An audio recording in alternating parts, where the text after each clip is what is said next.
Well, welcome, everybody. So glad you could join us for another virtual event in our 2024 series of events. We hope that you've been finding the events that we've done up to now helpful and beneficial. And we're confident that tonight you're going to just have a lot to learn from and a lot to take away to apply to your own life and journey and missions. And so just thank you for being here. As always, we like to give you guys resources to, no matter where you're at in the journey in healthcare missions, we want to just equip you and give you resources for best practices and really how to be effective, no matter where you're at on the journey, whether you're just kind of starting out and just initially feeling called to missions, or if you've been serving for years. This community is just a space where you can just learn and continue to grow. And we know that tonight, I think we'll have something for just about everybody who's attending. And tonight, as we dive in, we're going to be talking a bit about preventing burnout and fostering a sense of resilience in missions. So this couldn't be more practical for you and for all of us as we're just on this journey together. And so tonight, we've got Dr. Hyen Kim with us, who's just a wealth of knowledge and wisdom. She's been more than willing to just share that with us. And so, Hyen, we're so glad that you could join us, and we're excited for this conversation. Thanks for being here. Oh, thank you so much, Luke, for the invitation. Yeah, of course. So if you could just start out by telling us a little bit about yourself. We'd love to hear a bit of your story and journey here, and then we'll dive into the conversation. Yeah, well, thank you so much. Well, Luke, I'm zooming in today from Toronto in Canada, which is my home. My parents immigrated to Canada when I was 2 years old from South Korea, where I was born, and I've lived in Canada all my life. I'm here with my husband, Peter, who is a trauma surgeon and also now serving as a seminary professor in Old Testament. And then we have two teenage daughters, so it's a busy household. Yeah. And I currently serve with an organization called SIM, or Serving in Mission, as their global director of people development. And my own journey into missions started way back in the late 90s. So that was a while ago, and I'm dating myself. But my husband and I, we started serving at a hospital in West Africa, in Niger. I'm a family physician by training, although I've focused my practice in the last 10 years in palliative care, so which is the care of the dying and the grieving. Anyways, we served in a hospital, a mission hospital there in Niger, and our call and our vision for that work was really as long-term, short-term. So we were the ones that would just go back year after year, trying to patch holes and support our fellow colleagues at the hospital, and we've just continued to do that over the years. Yeah, very cool. Yeah, that flows really nicely out of our last event. We talked about short-term missions and the importance of continuing to go back to the same place and building those relationships. That's really neat to hear your journey with that. Yeah, no, it's been a great privilege, and I think it is out of that experience that I was so informed for my current role that I'm in at SIM International. And so you never know these things when you're actually going through it, but you look back and you realize that the learning and the training never stopped. And so very grateful to be serving in my current role. Yeah, absolutely. No, sounds great. I'm excited to hear more here. So yeah, tell us a little bit about your engagement with medical missions. How did you get connected with maybe the Global Missions Health Conference or the medical missions community? Yeah, well, maybe I think it's important to share that, Luke, I didn't grow up in a Christian family. Yeah. And so when I was in medical school, I think it was in my first year of medical school, I had a sense that the Lord was calling me into medical missions. I was doing a lot of reading at that time, various biographies of missionary physicians or surgeons, and just so inspired and had a sense this is why I've been put on this earth to do this kind of work. Wow. Yeah. Yet, I had a dilemma, which was I didn't think I was from the right kind of family. Hmm. At that time, my parents weren't believers, and so I didn't think I came from the right family. I didn't think that I had the right kind of faith. or at least in my assessment, that I didn't have the right degree of faith to qualify to be a medical missionary. But it all kind of came to a point when there was a night when I just really heard very clearly in my heart from the Lord saying, Ryan, it's not about you. It's about me. It's not about your faithfulness. It's about my faithfulness. You watch and see what I will do. Because I think I was really stressing about how do I get from point A to point B? I Yeah. mean, no idea. I mean, I knew that there was a possibility that it would be overseas somewhere, but how does one go about doing that?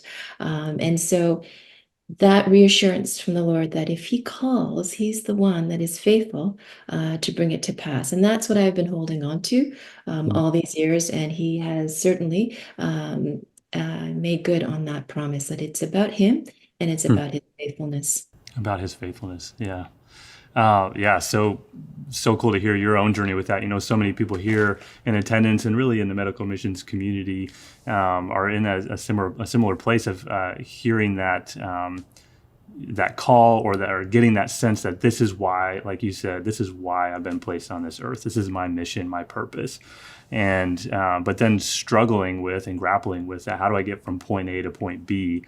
Such a common thing that we hear in this community. So just hearing your own journey with that, and then it just proves like why this conversation tonight is going to be so beneficial because you've been there, right? And you can empathize with where a lot of people who are attending here tonight, either are or have been in the past. So very cool to hear that.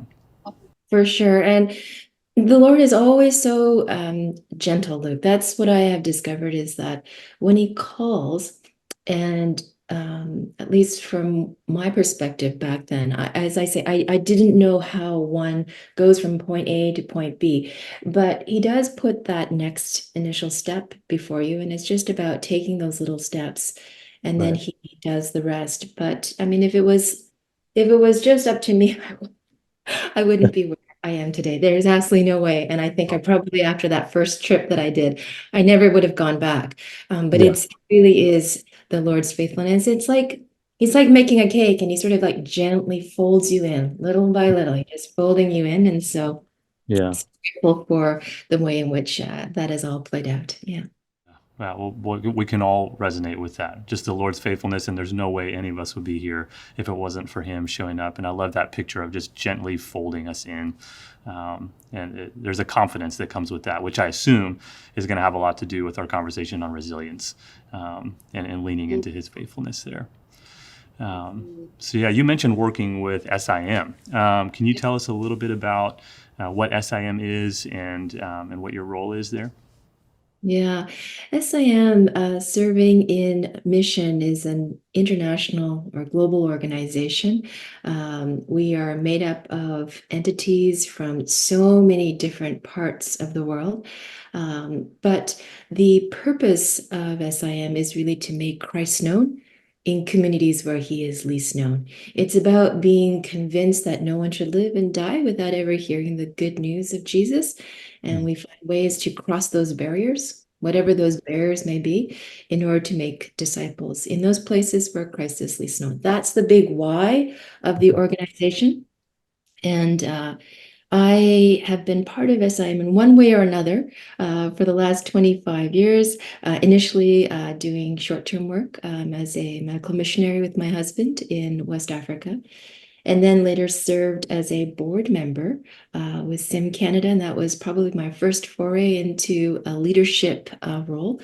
And then in the last 6 years, I have served as the global director of people development with SIM International. And what that means is that I have this incredibly privileged role of being focused on the development and the care of our mission workers. It's a great privilege, it's an honor, and the vision of the role is to see our mission workers become more like Jesus in Yeah. order to be able to fulfill that great why or the great purpose for which Right. our organization exists. And so it's about caring for people hundreds and thousands at a time rather than one-on-one, which is what I've been trained for, Yeah. where I started. But in my current role, it's about caring for people in a very holistic way, Hmm. with a prevention framework. Okay. Uh, Yeah. and it's sort of dozens, hundreds at a time. And so it's that level of policies and programs. And if the role was simply about trying to fix people on the other end once they were burnt out or hurt or broken, it Mhm. really wouldn't be a role that I would be as excited about. But what Mhm. excites me about this role is that I have an opportunity to do things to try to prevent those Yeah. things from happening because the people that God sends to our organization are just too valuable. They're just too valuable. And it's really about stewardship. So if God's bringing these very special people that he has invested in, that many other people have invested in, then we have a duty of care. We have a responsibility to steward those people well and to see them work with us so that they flourish. I mean, they have a call. They have a call to make Christ known, right? So I want to see them flourish in what they've been trained to do and called to do. Such important work. Yeah. I can see why you're so excited about doing some of that prevention work, moving beyond kind of the symptom management, right? Like after somebody's like really started to struggle, but having more of that wellness perspective and working towards fostering well-being, like holistically, right? So they can thrive and flourish on the field. And a lot of that work happens before burnout comes. And just giving people the tools to really build that resilience and know what to do when they enter a season of burnout. And so yeah, very very exciting work there. Mhm. What would you say you're most passionate about in this role? I'm most passionate about. You know, Luke, I started off this conversation by saying it's about God and it's about God's faithfulness. Yeah. And, before I ever arrived on the scene, God was at work carrying out his mission in this world. And so I think what I'm most excited about is that I get to join him in that work, right? Hmm. For a season and in a role that I feel that he has uniquely gifted me and trained me and equipped me for. So that's the great privilege. And then, of course, I get to do what I enjoy doing, and then to see people flourishing. I think that's what really excites me is when I see them doing the thing that they've been called and equipped and gifted for, and I get to play some role, or at least my team gets to play some role in helping them and supporting them and seeing them flourish. Then there's really no greater joy than that. So that's one of the things that really excites me about this role. Mhm. Yeah, yeah. And as you talk about finding your purpose, right? Like this reason that God placed you on this earth. I think in a way you can kind of sum up all of our call in that way of partnership with the Lord, right? As you mentioned, partnering with Him and seeing people flourish. In a way, that's kind of all of our call, and like the way that we do that kind of varies from person to person, right? But just yeah, I get excited hearing you talk about your call and the reason for being here, and then immediately tying that to partnership with the Lord and seeing people flourish. I think that's the biblical story and where our lives intersect with the storyline of God's word. And so, very cool. On that note, what would you say motivates you? What are some of your big motivators for doing the work that you do? Yeah. Um, Yeah, I think again, having that purpose in mind. And so at SIM, one of the things that I'm really grateful for is that we have a clear why, and it's a gospel centered why. And, on a day-to-day basis, it's easy to kind of lose track of why we're doing what we do, whether it's in a role like mine, which is a lot of leadership and administration. But even if I was out there at a hospital doing the day-to-day kind of clinical work, it's easy to lose sight. And so I think it's really important to always have that big why Hmm. at the front of our minds and allow that to be the thing that guides the decisions that we make, like in terms of strategies or the decisions that we make day to day for our work, is that, that we're moving towards that great why. It's so easy, Luke, to lose Mm. focus of that. And when you start to lose focus of that, that's when I think the wheels start to fall off the wagon. And, Yeah. we start to move towards that area of, well, burnout. I mean, it's a journey towards burnout. It doesn't happen overnight, but I think losing focus of that is one of the reasons why people burn out. When you start to think that it's your own work, that it's a work that you are solely responsible for, and you forget that God is already at work and that God's the one that invited you in. So Mm. hold on. He's Yeah. the one Yeah. that invited you in. But that subtle shift where Mm. we start to see it as the thing that we're doing for the Lord, it's almost as if it starts to become as if we're doing God the favor. Mm. That's the beginning. I think that's the beginning towards Mm. an area where we're eventually going to burn out if we continue on that trajectory. Mm. Yeah, because it almost loses a sense of that with the Lord factor when we start to like take on this posture of we're doing it for the Lord, right? We're doing it to, we can almost begin to do it in a way to earn something from the Lord in that way, rather than lose sight of we're actually in this with the Lord and He's with us in it, and not losing sight of the why we're in it, in the weeds of the how we do certain things. So Absolutely. important. Yeah, yeah. Yeah, absolutely.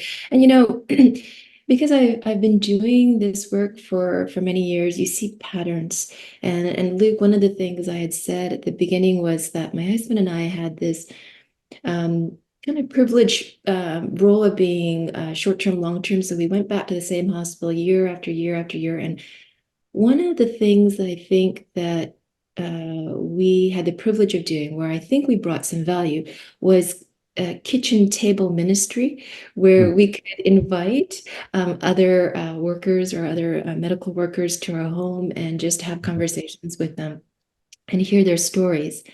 And as we did so, uh, you start to see a pattern where, Luke, year after year, it's different people. It's different people that we're talking to, but it's actually the same story of certain struggles and the same journey towards burnout. And so that really got me thinking as to what's actually in the ecosystem, what's in that space around the worker that is contributing to the workers moving towards burnout. Again, so that's another area that honestly I feel like we can exert some influence over. There are things that we can do, whether it's at an individual level or whether it's at that community or organizational level, to prevent burnout and ensure that we steward people well in their call, because they're too valuable to lose. And that's what I was seeing, Luke. Too many people moving towards burnout and then leaving before it was really time for them to leave, or before they ever hope to leave. And that's a real loss. It's a real shame. And so being able to do something to prevent that Yeah. is one of the drivers, one of the areas that I'm really, really passionate about. And I think back even to my time as a medical student, when I was in fourth year medical student. I went on my very first overseas medical trip. Hmm. And I was so excited. I mean, I thought I had, it was a call, preparation. And I get out there, and the person that I was paired up with, a supervisor, was a medical missionary.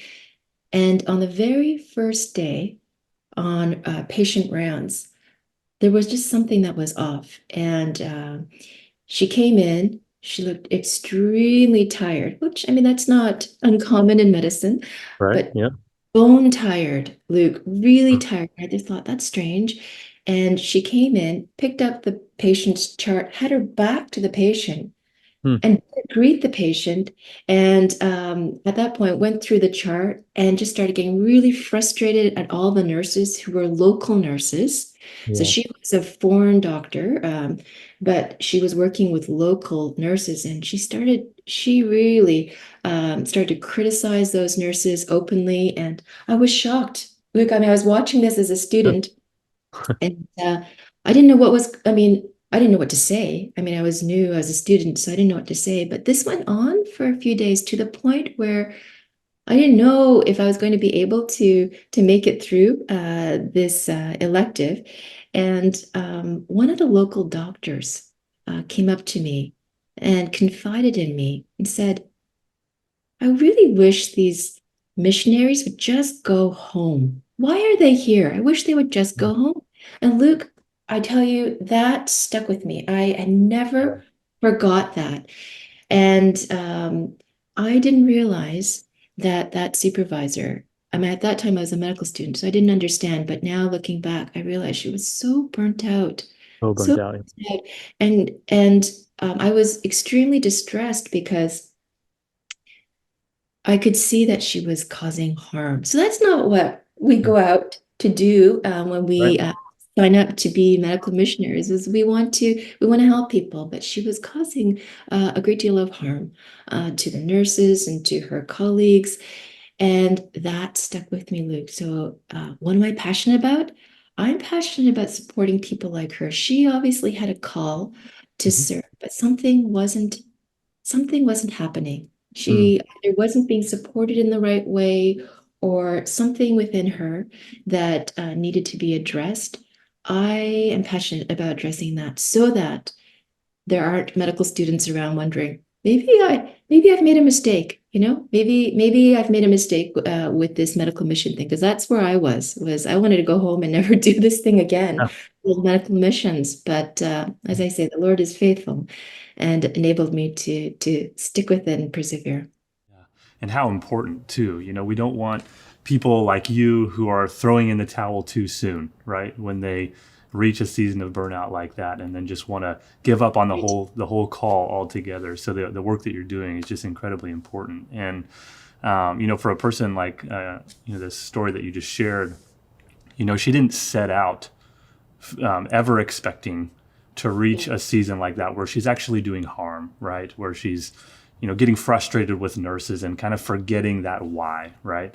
And so it highlights for me how easy it is to kind of slide into burnout without realizing it. And we begin to show all kinds of signs and symptoms of burnout, but we kind of get there before we realize it. And so, if you're taking notes here tonight, if we could sum up anything, don't lose the why, right? Remember that you're in it with the Lord, and don't lose the why, and then recognize that we're all in this together, like Hines has shared. It's we all have the potential to slide into seasons of burnout, and to know that one, that's a possibility, and two, we're all in this together. Those are kind of some key points that I've picked up on here so far. But now, as we kind of move on in this conversation, the title of this webinar is "Preventing Burnout and Nurturing Resilience." So what makes you've shared quite a bit, but what makes this topic important to you? Yeah, I think, Luke, it would be good to start off with maybe a quick definition of burnout, because burnout is a term that we use so frequently in our everyday conversation, and it can mean lots of things to different people. Yeah. But as it relates to work and as it relates to medical mission specifically, I think the best definition is, I got it in my head, which is an acronym RED, Okay. RED. Maybe that will help. But Yeah. R being this sense of reduced efficacy, where you get to this place where you're thinking, I'm not making any difference. What I'm doing, does it really even matter? That Mm. sense that you're not bringing any value at all. I think that's one of the signs that you're moving towards burnout. The E is for this sense of emotional depletion. And it's kind of a depletion that isn't easily remedied by a weekend rest or even a week-long vacation. And sometimes it takes months, years to overcome this depletion that can arise from burnout. And of course, you're no good to anybody when you're in that kind of state. And then the D is depersonalization, or like Mm. a disengagement, where there's a disengagement from work and from people at work. There's a negativity or even a cynicism that starts to creep in, where you can't take responsibility for things that you're responsible for and you're blaming others. And you can just see this picture, and it's red and it's flashing. And that's what I see as burnout. But the WHO has recently defined burnout as a syndrome as well. And what that means is it's a cluster of symptoms that Mm. result from chronic workplace stress that hasn't been well managed. And I think that definition is one that we should keep in mind, because it tells us that it's not just about the individual. It's not because that person didn't have enough grit, which is often how we see people who burn out, or how people who burn out see themselves as like, oh, wasn't strong enough. I didn't have enough grit. I didn't persevere. It's Yeah. not that at all. It really is, as you say, it's about sometimes the system. It's about the community around that person. It's Mm. about the organization. It's about sometimes the expectations that we have of our mission workers that are placed on them from the church and from society. And so Yeah. those kinds of things, bigger factors, are involved in burnout. So um, you also touched on it as well. It's not something that happens overnight, right? Yeah. Mhm. So there's a kind of it's sort of, you work up to it. And the Mm. thing is, as you're going towards RED, right? The acronym for burnout, Yep. you're not the only one that's impacted. You end up taking down a lot of other people in the process. Mm. And so it's the people that you're working with. Imagine having to work with somebody like that day in, day out, Right. especially Yep. if you're in a position of leadership, and the people that you're supervising and what that means for them, whether it's like a student, for instance, or nurses. And then, of course, it impacts families, marriages, children. And so lots of people are impacted this. And then, of course, it's it's not good, Luke, for the gospel. Like, for it, how can Mm. we possibly have a winsome witness of Right. the gospel, of who Jesus is and why Jesus came to this world, right? If if we are in this kind of state of burnout or leading up to burnout, that's what's at stake. That's why it's such an important topic, is that it's not just about that person, although that's tragic in itself if Yeah. somebody gets to that state, but it's because so many people are impacted. Hmm. Yeah, the impact is really far-reaching and really begins to impact that big why. Like, we're in this for the gospel to begin with, and if that's the very thing, that why can begin to deteriorate as well, which just very expansive, the effects of that. The acronym's super helpful. Can you give us the RED one more time? Sure. Just find that so helpful. I didn't make it up, but RED, Yeah. R for reduced efficacy. It's where, like, I don't bring any value. I'm not doing anything important, right? E is emotional depletion, and I say, it's the kind that is not fixed by vacation. And Yeah. then depersonalization is sort of like disengaged from work, Mm. disengaged from people, negative, cynical, and blaming others. So RED, that's Yeah, RED. yeah, so helpful. Yeah, so now about resilience. Let's get kind of a working definition of resilience as well, and talk a bit about why that's important in medical missions. So resilience is like the flip side of burnout. And so I don't like to talk about burnout too much, because it's like Yeah, it's kind of a depressing topic. But yeah, resilience is far more interesting, a little and bit it's more saying, hope involved in resilience. Yeah. right, absolutely. It's about what's possible, right, Luke? What's possible?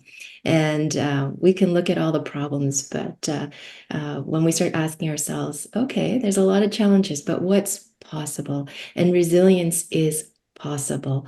Some of us are just innately more resilient than others, but it's a skill like anything else. It's a skill that can be learned.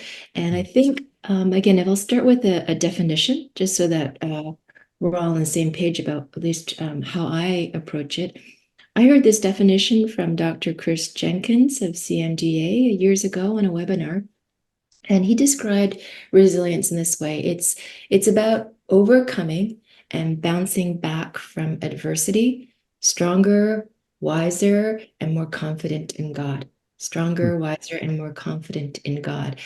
And when I think of resilience, I think of like, for instance, like a wheat field, on a windy day, and you can almost sort of see the wheat going back and forth, kind of like your background. You've got some wheat there, but it's Yeah. going back and forth, and you can almost see it, you can hear it, and yet it's never quite flattened. It always just sort of bounces back. Maybe another picture would be a bop bag. Do you remember that, Luke, as a kid? Do you know what that is? I don't know. Maybe if you tell me a bit about it, it might jog my memory. Yeah. Yeah, I didn't have one, but I remember other kids had one of these. It was like this, like a clown or some other animal. It's inflatable and Yeah. it's water or sand at the bottom. And Hmm. so as you kind of like punch Oh, it, yeah. It kick it, comes back. Yeah, totally. goes back up. Okay, Yeah. so this was a picture that Jeff Whiteman had shared with me, and he described resilience in this way as kind of like a bop bag, and in life, and especially in medical missions, you will have adversity. It's not that you won't, you will have a lot of adversity. Is it possible to bounce back? Yes, it is. And why? Because a bop bag has a low center of gravity. Hmm. And that low center of gravity is like a picture of humility, you Hmm. know? I know Yeah. we start off with this picture of a ridiculous bot bag. And yet, to me, if I think about it, with a low center of gravity, it really just takes me right to Philippians 2, which is that downward trajectory of Jesus, Yeah. downward, down, down, down, and leaving the throne, coming as a man to serve and to die on a cross. We could learn that, and it's not easy. Yeah. Where humility is at the heart Hmm. of what we do, that resilience, humility is it's that heartbeat Yeah. of Hmm. of resilience. And so, Yeah. yeah, that's resilience, at least a definition of resilience. Yeah. That makes so much sense. I mean, because the opposite of that would be this sense of self-centeredness, like we're in it for us to some extent. And then when it all goes bad, if we're in it for us, then that's the end. Like, where do you go from there? But if there is this sense of humility and remembering this isn't about me, right? And I am bound to face adversity here, but I remember that I'm in this with the Lord, and it's not about me. It's so much easier to bounce back from there because your identity is not torn down by the hardship that you're facing. I love that you brought us to that humility. So important. So, is there anything else you'd add then to why resilience matters in medical missions? Yeah. This is not a new problem, Luke. It's not like I'm the only one seeing it. Lots of people are talking about it, and a Yeah. lot of people have been talking about it for a long time, not just in our current season. But back in the 60s, uh, there was a British psychiatrist by the name of Dr. Frank Lake, who is really known for pioneering biblical counseling.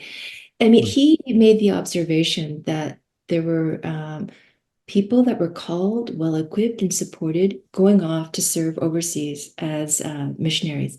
And within a few months or a few years, they would come back and he would see the same thing over and over and over again, which was red. I mean, Yeah. Mhm. this sense that why were all these people cynical, depleted, exhausted, negative? They didn't want to go back. Well, why was that happening? And so he teamed up with a theologian, a Swiss theologian by the name of Dr. Emil Brunner, and the two of them went to the Gospels and they looked at the life of Jesus. If anyone should have burnt out, it should have been Jesus, yes? Right. And Yeah. Jesus was faced with all kinds of adversity. Yes, he was tired at times, but he certainly wasn't burnt out. No, he wasn't burnt out. And so they looked at the Gospels to try to unpack what was the difference between the way Jesus approached his ministry Mm. and the way in which they saw these workers, mission workers, approaching their work. And they came up with something that eventually was called the cycle of grace and the cycle of work. And you mentioned something about identity, Luke, and I think that's critical to this conversation around resilience, Mm. is that when they looked at the life of Jesus, it started off with that place of identity or acceptance. Before Jesus had a ministry team, before he raised any support for his work, right? Yeah. Before he did any miracle teaching, preaching, healing, he starts off with his baptism. And Yeah. on his baptism, he comes out of that water and he hears the voice from heaven say, "This is my son whom I love and I am well pleased." Boom, period. Yeah. Yeah. And Yep. that's the place he returns to again and again and again as the beloved Son of Mm. God. And from that place, we see Jesus continually returning to these practices that sustained him. Mm. And it wasn't practices that were approached in a really like legalistic way, like he had to do his quiet time, he had to read the scriptures. It was always this sense that he wanted to, that he longed for a time to sneak off when the disciples weren't looking and, where's Jesus? Oh, he's off, somewhere, by himself with the Father. Yeah. And you had this sense that it was these times with the Lord in silence and solitude, in God's word, resting. Jesus rested when he needed to rest. I mean, he rested even in the middle of a storm on the back of that boat. He knew Right. how to rest. He knew how to party. He knew how to have a good time with his friends. Um, all these sustaining practices. So you see that there's all this input into Jesus, right? There's input in terms of his acceptance and his identity. There's input in terms of these sustaining practices. Then comes output. Yeah. And what doctors Frank Legg and Emil Brunner could see was that the mission workers, their approach to work was very similar, but the cycle went the other way. It was subtle. And they would start off with a desire to be productive or to be fruitful with Mm. activity, lots of activity. Got to do this, and you're engaged in all these different kinds of ministries. Mhm. And it's all this output, with the input being the secondary thing, the Yeah. input being those sustaining rhythms, and practices of grace. I hesitate to use the word discipline because I think sometimes when we use the word spiritual discipline, again, we approach this as if it's a work, like, Yeah. tick, tick, tick. Like that's another output. Yep. Yes, exactly. But that it needs to be an input. And then, of course, at the heart of that, going back again and again, is in Colossians 3, we find out that we too are chosen, holy, and dearly loved children of God, right? And so Yeah. that identity, when we lose sight of that identity, Luke, is when we start to think this medical work, this medical missions thing is the thing. It's like, I have to do it. I have to achieve it. If I don't do it, then everything else will fall apart. It all depends on me. And then, of course, it's just output, leading to exhaustion, depletion, and eventual, moral distress and injury and burnout and all those things. So yeah, looking at the Gospels and looking at the life of Jesus and the cycle of grace out of which he did his ministry, I think is really critical to understanding resilience and growing in resilience. Mhm. Yeah, that's so good. So having our identity wrapped up in the work that we do is going to mean that our resilience is pretty faulty and not secure. But if we can understand, I heard a really good exposition of that passage on Jesus' baptism, how when we put our faith in Jesus, what is said of Jesus can also be said of us now, right? So that if God's saying, like, this is my son with whom I'm well pleased, because our faith is in Jesus, we can hear those same words applied to us. This is my son, this is my daughter, with whom I'm well pleased. And so if that's where our sense of identity can be wrapped up rather than wrapped up in the work that we're doing, it's gonna bring a lot more resilience. This is so good.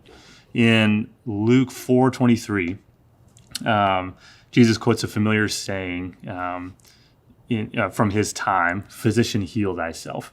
How could this be applicable to those in medical missions? Yeah. Yeah. Luke, you can't do medical missions for too long. Um, from the outside in. It's got to be from the inside out. Mm. It has to be from the inside out. And especially in those places where medical missions takes place. I mean, these are places in the world where your actions will speak so much louder than your words. I mean, first of all, you probably won't have the kind of language, initially at least, to be able to communicate with people in words. But even if you could, we know that nonverbal communication is powerful. Mm. And what people see of you, how you behave when you think you're not being watched, how you treat people, how you speak to your colleagues, to students, your spouses, your children, all of that matters. And that you can't fake that. Mm. After a Yeah. while, you can't fake that. It has to be from the inside out. And so that quote, in Luke 4:23, physician, heal thyself. I mean, I think it's very applicable to medical missions. How can we possibly hope to bring healing to anybody if we ourselves are not healed and Right. whole? Mm. Maybe another way of saying it is like, I really like this quote from a 19th century Scottish minister, and his name was Robert Murray McChaney. And he said, my people's greatest need is my personal holiness. My Mm. people's greatest need is my personal holiness. Yeah. It's this really always challenged me is that apart from the input that I receive from the Lord, again, remember that cycle I was talking about? Apart from that input, I have nothing to output. Well, I mean, Right. what output am I trying to give to people? Mm. And so it really has to be something that is coming from the inside out. Yeah. It has to be about my intimate walk with the Lord. Mm. It has to be about also um, knowing myself. I think that's another area. We focus a lot on our relationship with God, which is, of course, absolutely critical. But Yep. there's another component to it is we have to know ourselves, Luke, and Mm. we have to be constantly growing in self-awareness Yep. and compassion to ourselves. So as we know God more, we will start to understand how He sees us. If we really understand how He sees us, and Mm. how He sees us with eyes of compassion. We will also be able to see ourselves with that kind of compassion. And until we see ourselves with that kind of compassion, how on earth could we possibly extend that kind of grace Yeah. and compassion to another? And so those three areas of our relationship with God, having really intimate relationship with God, Yep. knowing ourselves, Mm. and so self-awareness and compassion. And then the third component actually is to for in terms of healing oneself, I would say is work on your relationships with other people. Yeah. Um, and I think especially as physicians or healthcare givers, our training and our whole profession, everyday work that we're involved in is all about caring for other people, about giving to other people. But you can't really have an authentic relationship with somebody if it only goes in one direction. It Yeah. starts to become very unbalanced and sort of it's not satisfying for either persons in the relationship. So cultivating relationships where there is mutuality, where Mm. there is a sense of humble interdependence, Yeah. where a healthcare worker could get to that place where it's like, yes, please. Mm. You have something to give to me, and I actually need to receive that. Mm. That's not that easy Yeah. for healthcare providers, especially physicians. They are Yeah. not good at receiving help. and Mm. receiving the help that ultimately leads to their own healing and wholeness, right? So those three areas, we need to be whole people, taking the whole gospel to the whole world, right? And so how does that happen? It really has to start with my own personal holiness, right? Working from the inside out. Yeah. Yeah, so good. I mean, you said a million really helpful and wise things there in the last several minutes. But what I'm hearing to sum that up is you really can't give what you don't have. And so, yeah, just so many good insights there from you. So appreciate that. And for those of you, if you're taking notes, be willing to receive from others when necessary, if that's a challenge for you. Get those inputs and do the work of filling yourself up so you have something to give. Yeah, go ahead. Yeah, I was just going to say, especially for those that are considering medical missions and Mm. having just come out of residency, for Yeah. instance. Yeah. I'm not going to make a generalization, but Mm. having worked with so many students, and I mean, obviously, having been one myself at one point and gone through residency, I think I think the majority of people at that stage are in some degree of burnout, right? Residency is just it's the ringer. I mean, just people are exhausted when they come out of that. And so how important it is to take some time to do that inner work and really focus again on nurturing that relationship with God, with oneself, and with others. It may involve, and this isn't suggestion just for residents, but even if there is somebody who's been in practice for a long time, Mm. it's constant give, give, give, give. And yeah, I would really encourage people to take the time necessary to cultivate those three areas of relationships. And it may require praying and really looking for mentors who can speak into your life, be truth tellers, be honest, and walk with you. It may mean finding a spiritual director, it may mean finding a coach to walk with you for a season. It may even mean looking for a therapist. Luke, and I mean, I really think physicians and healthcare givers could benefit from doing that kind of deep inner work so that Mm. when they get out to a place where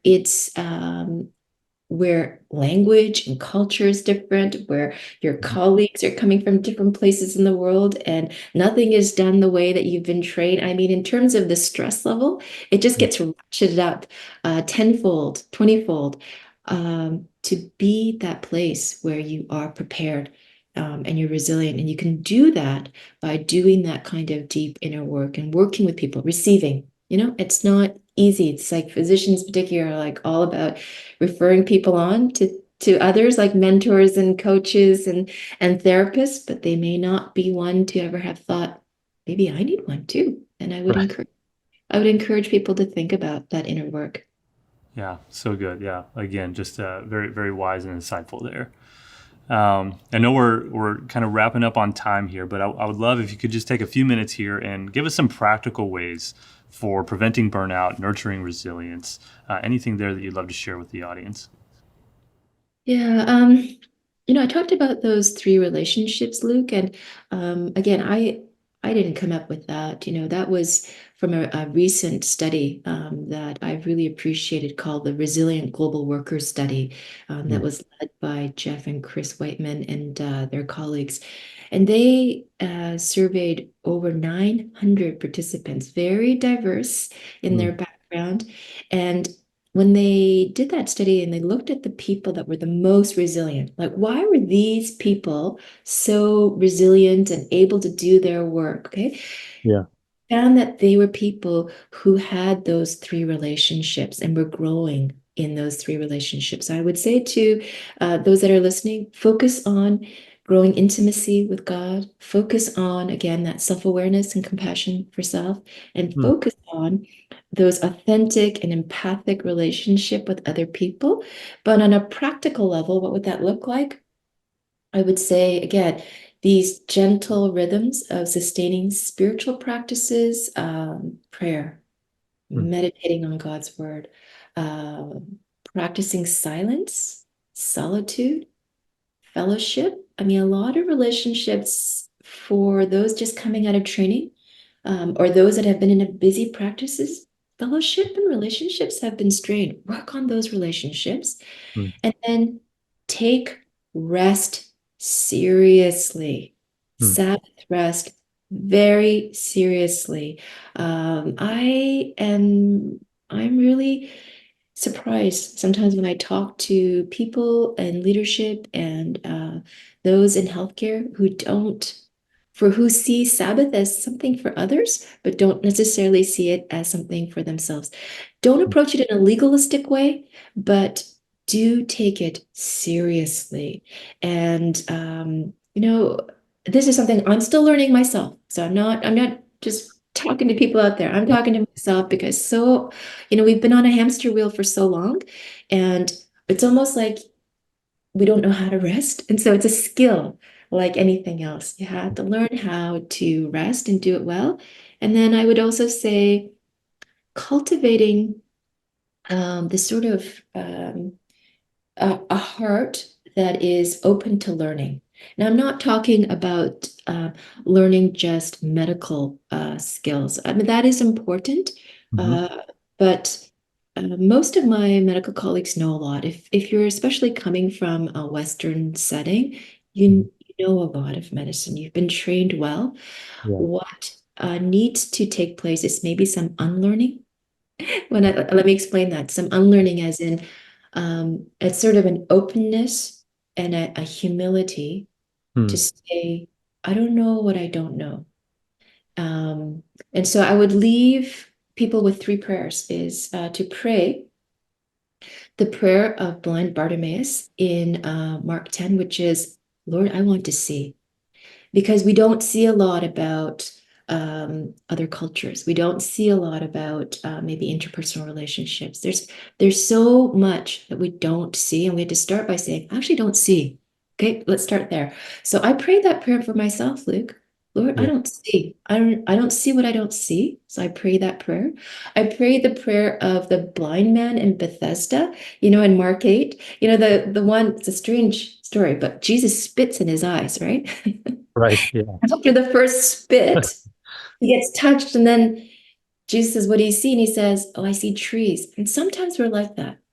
Mm, We need a second touch and a third and a fourth to see clearly. So I think I see, but I don't see clearly. And I pray this mm, prayer for myself. Lord, I need to see clearly, especially people, because interpersonal conflict is a huge problem mm. between mission workers. I know that sounds strange because that's not the group that you're going out to minister to, but Yeah. it is actually your colleagues, and the conflicts that arise are really disheartening. So, how do I see people clearly? And then the third prayer I would leave people with is the Mm, prayer of the hypocrite in Matthew 7 is in this case, we actually do have 20/20 vision. We see so clearly that we can see this tiny little speck in each other's eye. But it's about seeing the right thing because we get fixated on the wrong thing. So, Lord, mm, I want to see the right things. These three prayers are the prayers I pray for myself. I think these three prayers are the kinds of prayers that would help us to grow in resilience. Because it's mm. about cultivating humility. I don't know what I don't know. Yeah. And I need to learn, especially when it regards culture and learning from the local people that we're not just ministering to, but we're ministering among, right? Yeah. And working with them because God is at work. And that humility will go a long way. Again, I'm going to go back to the bot bag and the wheat field, right? Yep. Again, that's what enables us to bounce back, not just bounce back, but bounce back more confident in God. So good. Well, thank you so much for your willingness to share here. You gave us a wealth of knowledge, a wealth of insight and wisdom, and we just appreciate you being willing to share. here with us. And for all of you, thanks for joining in. That's about all that we have time for tonight. And we're so glad that you all could join us for this. And we hope that there's something for you there to take away and to learn from and to wrestle with in your own journey. And we hope to see you back here next month for another virtual event. We'll be talking a little bit more about medical education and long-term missions, after coming off a few events here on short-term missions, talking about burnout and resilience and being equipped for more of that long-term service. So we hope to see you here next month.